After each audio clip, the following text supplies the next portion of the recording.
အားလုံးမင်္ဂလာပါကျွန်တော်တို့ဒီ Jet T2 နဲ့တဲ့ Toyota Avenger 2025ဆိုဘယ်ကောင်ဝယ်တင်လဲတဲ့အခုချိန်ကိုတဲ့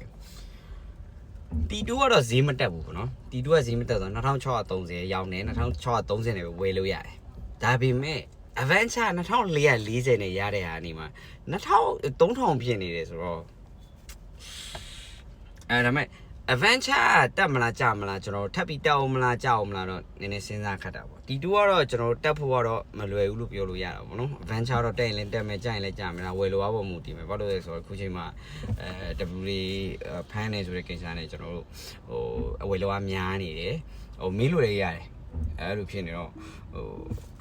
ဈေးတွေကတအားကြီးတက်နေအဲ့လိုဖြစ်နေအဲ့တော့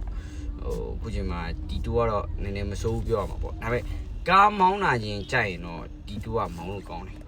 Avenger တက်ဖို့မောင်းလို့ကောင်းတယ်တကယ်ပြောတာhorsepower အရာရောကျွန်တော်တို့ဒီ grade တွေအရာရော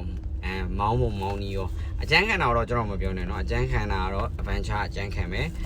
မောင်းလို့ကောင်းတဲ့ပုံစံကတော့မောင်းတဲ့စစ်စံရလုံးဝကျွန်တော်တောင်ပေါ် data တွေမောင်းကြည့်တယ်ဒီဘက်ကွန်ပျူတာတွေမှာစမ်းကြည့်တယ်ကီလိုဘယ်လောက်ထိရလဲစမ်းကြည့်တယ်စီစားနှုန်းတွေစမ်းကြည့်တယ်မစိုးတော်တော်လေး T2 ကလောက